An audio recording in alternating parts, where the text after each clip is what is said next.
Materia orgánica. ¿Qué es materia orgánica? La podríamos definir como un complejo conjunto de sustancias constituidas por restos vegetales y de otros organismos, sometidos constantemente a transformaciones y síntesis. Normalmente se presentan en cantidades inferiores si tenemos en cuenta la fracción mineral. No obstante, su papel es sumamente importante en la fertilidad de los suelos, hasta tal punto de que el contenido en materia orgánica es uno de los parámetros fundamentales a la hora de medir, de evaluar la calidad de los suelos. Pero, ¿de qué está compuesta la materia orgánica? Está compuesta por carbono, hidrógeno, oxígeno, nitrógeno, fósforo, azufre y entre otros macro y microelementos. Hablemos un poco del carbono, de la importancia que implica la presencia del mismo en los suelos. Y es que los suelos almacenen carbono dentro de ellos es crucial para la salud y fertilidad del suelo, así también como para los servicios ecosistémicos, incluyendo la producción de alimentos y la preservación y restauración de los suelos. Por otro lado, los suelos con un alto contenido de carbono son más propensos a tener una alta productividad y pueden filtrar el agua presente en los suelos. El agua almacenada en los mismos sirve como una fuente para la agricultura en un 90% y esta presenta alrededor del 65% de agua dulce del planeta. Entonces, si el carbono no estuviera presente en los suelos, este no tendría fertilidad, no habría agricultura y el agua como la conocemos no existiría. ¿Cómo nos alimentaríamos? ¿Cómo sobreviviríamos? He aquí entonces la importancia de que esté presente este importante elemento en nuestros suelos. Para mantener el ciclo del carbono hay que primero conocer que el carbono es el pilar de la vida. De forma natural existe un equilibrio en el intercambio continuo del carbono. Este se transfiere o se mueve entre los 4 reservorios en los que se acumula una gran cantidad específica.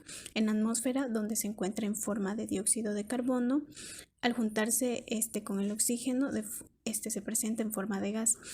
Tenemos en la biosfera terrestre, se encuentran los elementos que componen los ecosistemas terrestres y costeros, en la materia orgánica no viva y en el suelo.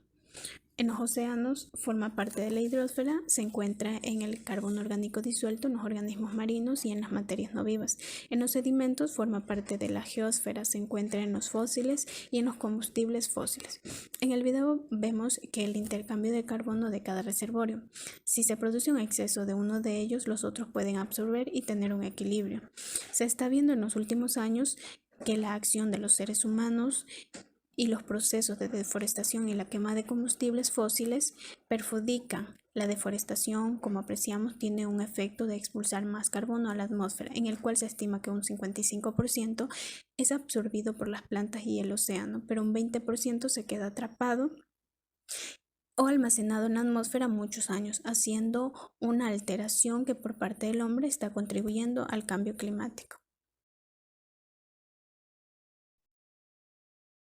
Un saludo compañeros, un saludo ingeniero. Mi tema a exponer es la conservación de carbono orgánico en el suelo. Existen varios métodos que pueden ayudar a conocer las fracciones que componen la materia orgánica. Sin embargo, no todos ellos son útiles para conocer la tasa de recambio de estos componentes. Los métodos isotópicos, como el de carbono 14 o la abundancia natural del carbono 13, sirven para calcular el tiempo de permanencia de la materia orgánica en el suelo. El primero de ellos es útil para calcular la tasa de recambio del siglo a milenios y el segundo para tasas con periodos de años a siglo. Con este método se puede seguir la evolución de los diferentes tipos de residuos vegetales en el suelo, cuando han existido cambios importantes en la vegetación, como por ejemplo la conversión de bosques en áreas agrícolas o pastoreo. El contenido de carbono y la capacidad para fijar CO2 en los suelos áridos son muy bajos, pero gracias a las grandes extensiones que ocupan este suelo, se puede llegar a tener una gran contribución en la captura de carbono y al mismo tiempo evitar la desertificación. Los suelos, los suelos tropicales también requieren atención y medidas de conservación, ya que por ser abundantes en biomasa suelen deforestarse para explotar los recursos maderables o emplearse para la agricultura intensiva, lo que ha provocado su infertilidad. Los bosques cubren una tercera parte del sistema terrestre y por lo tanto El carbono que se almacena en los suelos forestales representa una tercera parte del total de carbono del suelo o un metro de profundidad, a un metro de profundidad, que aproximadamente es de 1500 gt. El protocolo de Kioto incluye los suelos de pastoreo para capturar de carbono debido a que ocupan grandes extensiones y almacenan entre 200 y 400 gt de carbono. Los suelos de cultivo también son tomados en cuenta, aunque la agricultura implica una gran pérdida de materia orgánica del suelo. Se puede llegar a aplicar técnicas conservacionistas para incrementar y así contribuir a la captura de carbono. Buenos días, profesor y compañeros. Mi tema es secuestros del carbono. La investigación sobre secuestro del carbono, que estudia la dinámica del carbono orgánico del suelo, busca identificar los componentes de la materia orgánica del suelo, con diferente tasa de retorno mediante separación física. También se analizan los efectos del clima, clase de residuos y características del suelo como mineralogía, textura y estructura, entre otros factores.